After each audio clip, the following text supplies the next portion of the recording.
पुष्कर सिंह धामी आज दोपहर 2:30 बजे उत्तराखंड के मुख्यमंत्री पद की शपथ लेंगे। ये बड़ी खबर। उनके साथ कैबिनेट के कुछ सदस्यों को भी दिलाई जाएगी शपथ। जी हां, आज ग्रहण कर सकते हैं उत्तराखंड के कई मंत्री भी। इस दरमियान शपथ ग्रहण हो सकता है उनका भी, क्योंकि इसको बता दें कि देहरादून में एक बड़ा आयोजन किया जा रहा है। समारोह की अगर बात की जाए तो देहरादून के परेड मैदान में ये समारोह आयोजित किया जाएगा। इस समारोह में प्रधानमंत्री नरेंद्र मोदी के साथ ही गृह मंत्री अमित शाह और रक्षा मंत्री राजनाथ सिंह सहित मुख्यमंत्री योगी आदित्यनाथ और बीजेपी शासित राज्यों के मुख्यमंत्री इसमें शामिल होने की भी खबर है।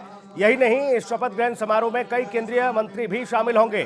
पुष्कर सिंह धामी का शपथ ग्रहण समारोह इसमें शामिल होने के लिए प्रधानमंत्री नरेंद्र मोदी पहुंचेंगे। आपको बता दें कि रक्षा मंत्री राजनाथ सिंह पहुंचेंगे, गृह मंत्री अमित शाह पहुंचेंगे और बीजेपी शासित राज्यों के मुख्यमंत्री भी इस शपथ ग्रहण समारोह में शामिल होंगे। बीजेपी के कई बड़े नेता इसमें शामिल होंगे और राज्यों के मुख्यमंत्रियों के शामिल होने की भी खबर है। यानी कि माना जा रहा है कि उत्तराखंड का ये शपथ ग्रहण समारोह बड़ा ऐतिहासिक होने वाला है। तो ये बड़ी खबर। और कुछ मंत्री जो शपथ ले सकते हैं उनके भी हम नाम आपको बता रहे हैं। रेखा आर्या कैबिनेट मंत्री की शपथ ले सकती हैं, धन सिंह रावत कैबिनेट मंत्री की शपथ ले सकते हैं और इसके साथ ही पुष्कर सिंह धामी आज नई सरकार के गठन को लेकर आज आपको बता दें कि यहां पर शपथ ग्रहण समारोह होगा और नई सरकार आज शपथ लेंगे।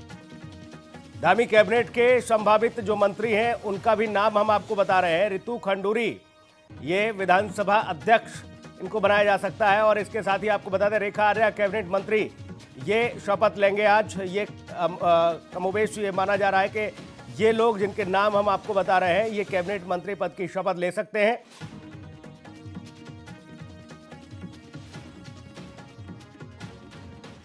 न्यूज रूम का रुख करेंगे। अंकित हमारे सहयोगी बने हुए हैं। अंकित, ऐतिहासिक माना जा रहा है शपथ ग्रहण समारोह, नई सरकार आज शपथ लेने जा रहे हैं।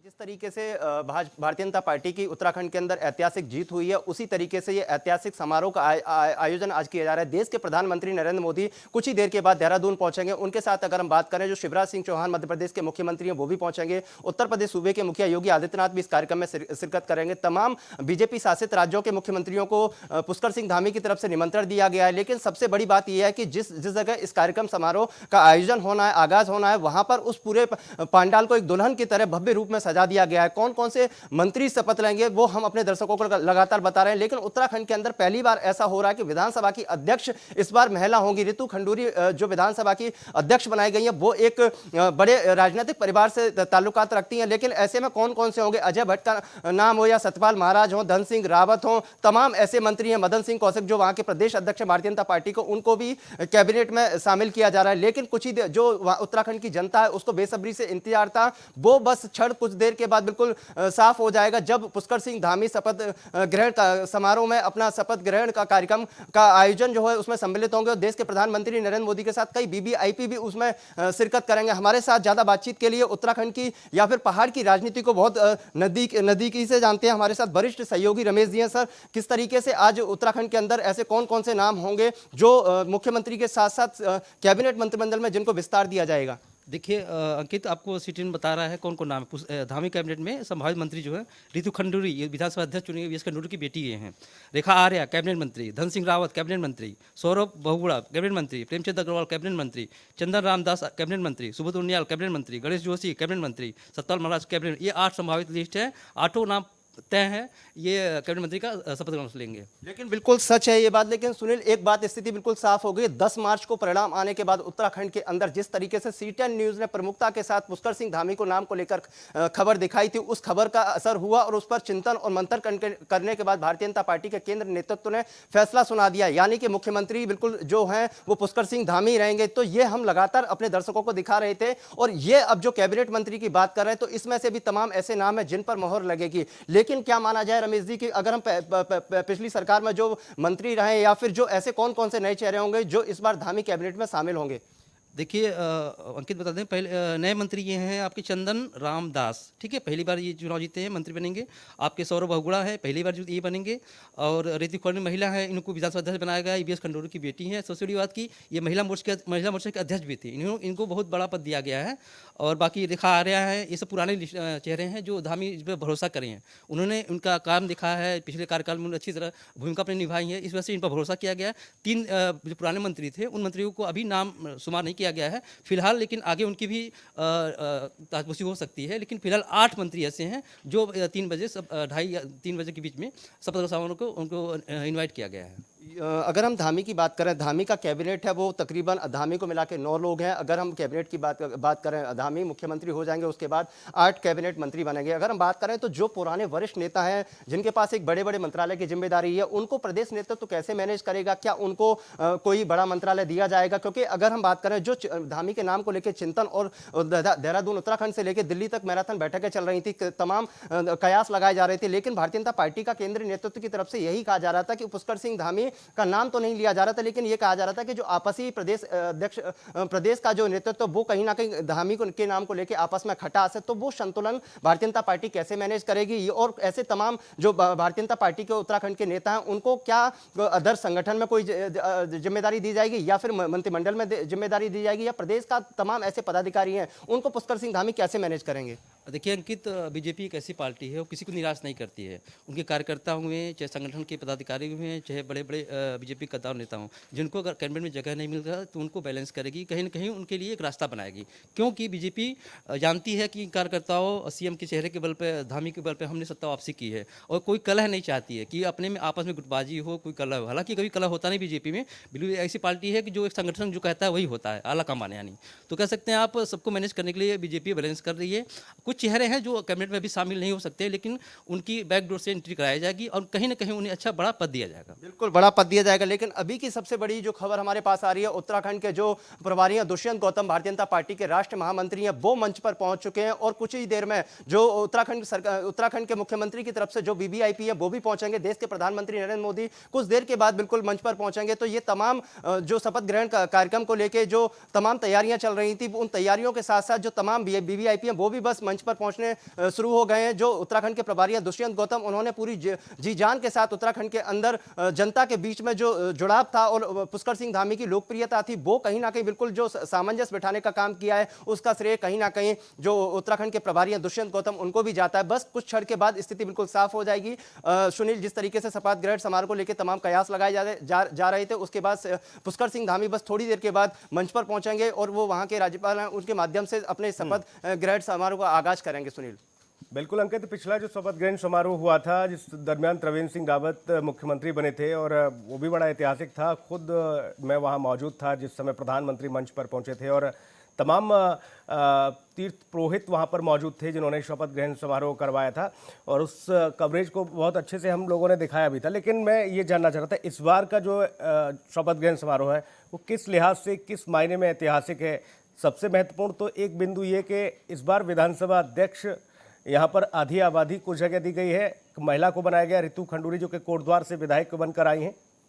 बिल्कुल देखिए, अगर हम बात करें जो उत्तराखंड के अंदर पहली बार ऐसा कोई पद सामने निकल कर आया, विधानसभा अध्यक्ष की बात करें तो वहां पर हमेशा पुरुष विधानसभा का अध्यक्ष होता था। लेकिन पुष्कर सिंह धामी की तरफ से और भारतीय जनता पार्टी के केंद्रीय नेतृत्व की तरफ से एक अहम और ऐतिहासिक फैसला लिया गया है कि रितु खंडूरी को वहां पर उस विधानसभा अध्यक्ष की कमान सौंपी गई है। अगर हम आज की बात करें तो पुष्कर सिंह धामी, जो उत्तराखंड है वो एक धर्म नगरी भी है, बाबा महाकाल यानी कि शिव का वहां पर निवास भी होता है। और आज सुबह से जब पुष्कर सिंह धामी अपने आवास से मुख्यमंत्री कार्यालय से निकले तो सबसे पहले वो गुरुद्वारे में पहुंचते हैं, माथा टेकते हैं। उसके बाद जो वहां की प्रमुख माता का मंदिर है वहां पर पहुंचकर अपना आशीर्वाद लेते हैं। तो तमाम पुष्कर सिंह धामी ऐसे कार्य कर रहे हैं और ये ऐसा नहीं कि पहली बार पुष्कर सिंह धामी मंदिर जा रहे हैं या फिर लोगों के बीच में जनसंवाद करते हुए कहीं ना कहीं नजर आते हैं। जिस तरीके से कोविड काल में पुष्कर सिंह धामी ने काम किया था, वो भी उनके सोशल मीडिया पर तमाम ऐसे वीडियो वायरल हो रहे थे, तमाम अधिकारियों को डांट डपट भी लगा रहे थे। तो उससे पहले अगर हम बात करें शपथ ग्रहण समारोह से पहले वो जनता के बीच में गए, आशीर्वाद लिया, अपने माता का आशीर्वाद लिया। उसके बाद तमाम जो धर्म है उन सभी के धर्म के जो मंदिर हैं, गुरुद्वारे हैं, वहां पर पहुंचकर भी आशीर्वाद दे रहे हैं। तो बस बिल्कुल अंकित, जाहिर तौर पर हालांकि ये जो कमोबेश हमने नाम बताए हैं वो लगभग फाइनल है और महज औपचारिकता बाकी है।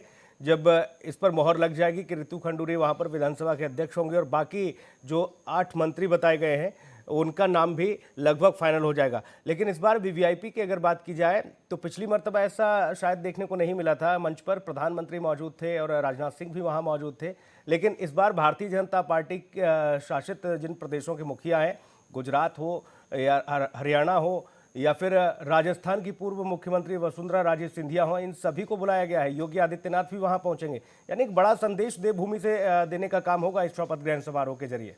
बिल्कुल सुनील, अगर हम बात करें कि वो कौन कौन से वीवीआईपी हैं और उत्तराखंड के जो मुख्यमंत्री हैं स्वयं दिल्ली पहुंचे हुए थे 2 दिवसीय दौरे पर। देश के प्रधानमंत्री नरेंद्र मोदी को शपथ ग्रहण समारोह में आने के लिए न्योता दिया था। भारतीय जनता पार्टी के राष्ट्रीय अध्यक्ष जगत प्रकाश नड्डा, देश के रक्षा मंत्री राजनाथ सिंह हो या फिर गृह मंत्री अमित शाह हो, व्यक्तिगत मुलाकात कर उनको निमंत्रण सौंपा था। अगर हम बात करें तो मध्य प्रदेश के जो मुख्यमंत्री हैं शिवराज सिंह चौहान, हरियाणा के मुख्यमंत्री मनोहर लाल खट्टर, उत्तर प्रदेश के मुख्यमंत्री योगी आदित्यनाथ, जयराम ठाकुर गुजरात के मुख्यमंत्री हो, तमाम ऐसे वीवीआईपीओ को पुष्कर सिंह धामी ने व्यक्तिगत फोन के माध्यम से या फिर उनके आवास पर जाके निमंत्रण शपथ ग्रहण समारोह का देने के लिए गए थे। लेकिन बस कुछ ही देर के बाद वो सभी वीवीआईपी मंच पर मौजूद होंगे। एक सबसे बड़ी बात यह भी है कि जो उत्तराखंड के या फिर देश भर के तमाम जो साधु संत और प्रमुख मठाधीश हैं या फिर जो शंकराचार्य वगैरह वो भी मंच पर पहुंचना शुरू हो गए। तो पुष्कर सिंह धामी का जो एक आपसी व्यक्तिगत संबंध है, एक आपसी जुड़ाव है, वो लोगों के प्रति एक बड़े स्तर पर है। या फिर राजनेता हो या फिर विपक्ष का नेता हो या फिर साधु संत से तमाम ऐसे धर्म है उनसे जुड़ा हुआ मामला हो,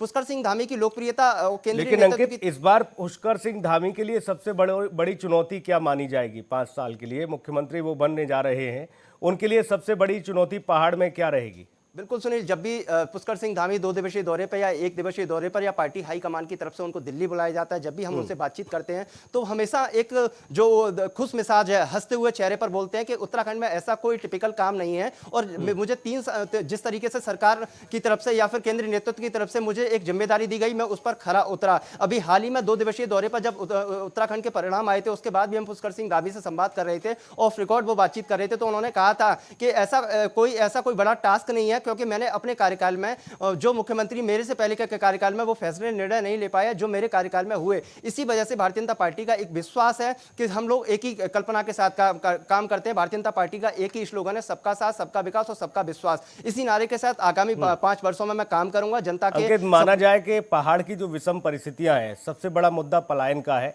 दूसरा ये कि जिन गांव और कस्बों तक आवागमन की व्यवस्था अभी तक नहीं है, कुछ ऐसे पहाड़ के गांव हैं जहां पर लोग आज भी नरकीय जीवन जीने के लिए मजबूर हैं। और जो त्रासदी उत्तराखंड में आई थी उसको धीरे धीरे अब प्रगति की ओर बढ़ाया जा रहा है प्रदेश को। लेकिन बहुत सारी चुनौतियां हैं पहाड़ में धामी के लिए। ऐसे में इन सारी चुनौतियों से निपटना तो उनके लिए एक बड़ा काम होगा ही, साथ ही संगठन को लेकर भी एक बड़ी चिंता रहती है। विधायकों में अक्सर करके नाराजगी देखने को मिलती है और उत्तराखंड में ये कांग्रेस में भी होता है और भारतीय जनता पार्टी में भी अंकित होता है कि अक्सर करके रूठा मटकी का काम चलता रहता है। बिल्कुल सुनील, अगर हम उत्तराखंड की बात करें, जिस तरीके से पुष्कर सिंह धामी खटीमा से चुनाव हारे, 47 जो विधायक हैं वो तमाम ऐसे विधायक, तकरीबन 25 से 30 विधायक ऐसे निकल कर आए कि पुष्कर सिंह धामी के समर्थन में आए और उन्होंने कहा कि हम अपनी विधानसभा सीट छोड़ने को तैयार हैं, पुष्कर सिंह धामी आके वहां से चुनाव लड़ें। तो ये पुष्कर सिंह धामी का व्यक्तिगत संबंध और उनकी लोकप्रियता है कि जो तमाम ऐसे विधायक थे उनके अंदर उनकी एक पकड़ है, वो सबको एक अपना मनाकर लेके चलते हैं। तो ऐसे में अगर पलायन की बात करें या फिर तमाम ऐसे जो ऐतिहासिक आप मुद्दे बता रहे हैं उत्तराखंड से जुड़े हुए, जब से पुष्कर सिंह धामी का कार्यकाल के शुरुआत हुआ था पिछली सरकार में, उसके बाद पुष्कर सिंह धामी ने वहां के पलायन को लेकर एक बड़ा कानून बनाया। अगर हम बात करें उत्तराखंड के युवाओं की जो सबसे बड़ी मांग है, जब हम हमारे साथ कल वहां के राज्यसभा सांसद हैं, भारतीय जनता पार्टी के वरिष्ठ नेता हैं बंसल साहब, वो भी जुड़े हुए थे, तो हमने उनसे भी पूछा था जो वहां के युवा हैं उनकी इस बार प्रमुखता यही है और उनके सरकार से बस यही नाराजगी है कि भू अधिग्रहण नियम का जो कानून है वो बनना चाहिए। हिमाचल सरकार ने तो लागू कर दिया लेकिन उत्तराखंड सरकार ने अभी तक इसको लागू नहीं किया है। वहां पर जो भू नियम का जो कानून है उसको लेकर वहां के युवा लगातार सरकार से गुहार लगा रहे हैं और ऐसी अपेक्षा भी कर रहे हैं कि आगे के जो मुख्यमंत्री होंगे उनके कार्यकाल में इस कानून को बनाया जाएगा। लेकिन जब भी पुष्कर सिंह धामी दिल्ली आते हैं तो उनसे जब सवाल किया जाता है कि वहां के युवाओं की ये पुकार है, ये कानून कब बनेगा, तो पुष्कर सिंह धामी कहते हैं कि आने वाले समय में इस पर भी हम काम करेंगे। शिक्षा से जुड़ा मुद्दा हो, स्वास्थ्य से जुड़ा मुद्दा हो, सड़क से जुड़ा मुद्दा हो, तो पुष्कर सिंह धामी के कार्यकाल में तमाम उन रास्तों का भी कार्य किया गया। नितिन गडकरी स्वयं उत्तराखंड के अंदर पहुंचे थे, उन्होंने तमाम ऐसी सड़कों का लोकार्पण और शिलान्यास किया। इस बार अंकित ये माना जाए कि उत्तराखंड में जो विस्तार होने जा रहा है नई सरकार का, उसमें कैबिनेट में बड़ा बदलाव हुआ है, बड़ा उलटफेर हुआ है। एक नाम जो अक्सर करके सुर्खियों में रहा, अरविंद पांडे, वो इस बार अभी अंकित नहीं हुआ कहीं पर भी। देखिए, भारतीय जनता पार्टी ऐसी है कि वो अपने तुर्क का इक्का नहीं खोलती है। हो सकता है कि उनका भी नाम कहीं ना कहीं चल रहा हो। एक बड़े नेता हैं वो भी, है ना, अरविंद जी, जैसा कि आप जिक्र कर रहे हैं। तो ऐसे में अगर हम बात करें, ये पूरा कैबिनेट का विस्तार हो रहा है, इसको कहीं ना कहीं 2024 में जो लोकसभा का चुनाव है उसको मायने रखे हुए किया जा रहा है कि भारतीय जनता पार्टी उत्तर प्रदेश की अगर हम बात करें तो देश के प्रधानमंत्री लगातार उत्तर प्रदेश का दौरा कर रहे थे चुनाव से पहले। तो ये सीधे सीधे उत्तराखंड में भी सेम वही दिशा निर्देश या संकेत मिल रहे हैं कि आने वाले समय में जो लोकसभा का चुनाव है उसको देखते हुए कैबिनेट में जो मंत्रिमंडल को विस्तार दिया जा रहा है। और भारतीय जनता पार्टी इसमें कहीं ना कहीं जातीय समीकरण से भी काम करती है कि जो जातीय समीकरण दलित हो, ओबीसी हो या फिर पिछड़ा हो, शोषित हो, वंचित हो, उनका भी ध्यान रखती है। तो ऐसे में जो कैबिनेट का विस्तार होने जा रहा है, तमाम नाम ऐसे हैं जो अभी चल रहे हैं, धन सिंह रावत, सतपाल महाराज या मदन कौशिक, तमाम ऐसे नाम हैं जो योगी कैबिनेट में शामिल होंगे। लेकिन जो अरविंद जी की आप चर्चा कर रहे हैं, उनका नाम अभी दूर दूर तक नहीं है। हो सकता है कि उनको भी संगठन की या फिर प्रदेश स्तर कई पर बार कोई ना अपने कोई बड़ी बयानों से जिम्मेदारी दे पार्टी दी की जाए। फजीयत भी करा चुके हैं वो, और कई बार पार्टी को इस फैले हुए रायते को समेटने में बड़ी मुश्किल भी हुई, क्योंकि अरविंद पांडे कई बार अपने बयानों को लेकर वो सुर्खियां बटोर चुके हैं। अब देखना होगा कि इस बार उनका नाम कैबिनेट में शामिल होता है नहीं, उन्हें मंत्री पद दिया जाता है या नहीं। हालांकि बहुत शुक्रिया तमाम महत्वपूर्ण जानकारी के लिए अंकित, आपका बहुत धन्यवाद।